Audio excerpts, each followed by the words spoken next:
Bing, bing, bing, bing, ba, ba, ba, ba, ba, ba, ba, bonus.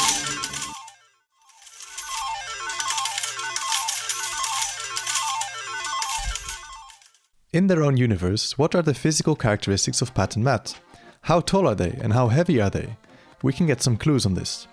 In the episode Stila Linie, the two weigh themselves before embarking on a fitness journey.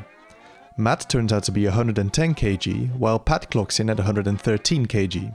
As for height, the two appear equally tall up until the neck, where Mat's egg-shaped head starts to make a difference.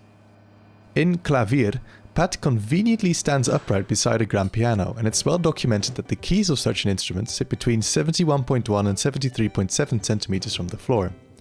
Looking at the pixel ratios, this would put Pat between 164.7 and 170.7 centimeters tall, and Mat some 5 centimeters taller than this range.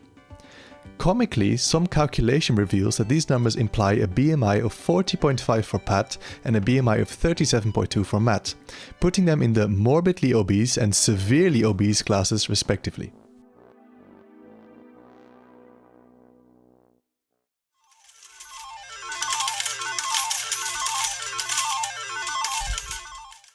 The censored statue we discussed before is not the only clearly human part of the show. Lagendijk from the South Korean DVD features a single frame of a left hand in a thumbs up position, as if seemingly trying to align something on the screen. It's unknown who this hand belongs to and whether its inclusion is a mistake or an obscure inside joke. A version of the episode released in 1999 by AIF does not have the hand, as it was digitally removed. This removal was not done very well and was even unnecessary, as the next frame could have been used instead, given that there is no motion between the frame with the hand and the next frame.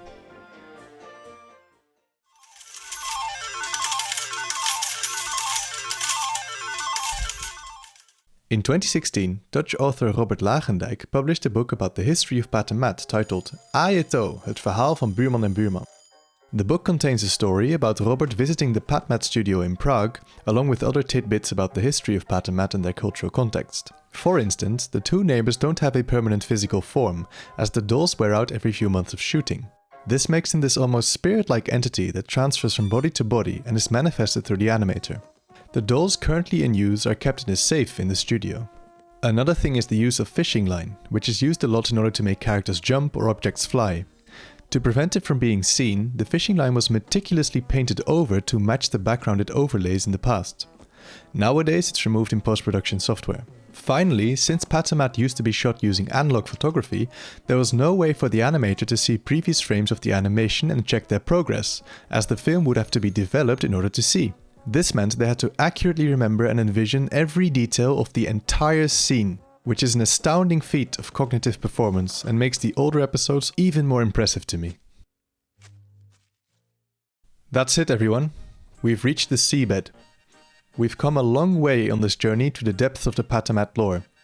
We've learned a lot about the history of the show and got glimpses of the cultural context it developed in. I've experienced a lot of living alongside this project, and these two characters have gracefully accompanied me. So, for the final time, ajeto!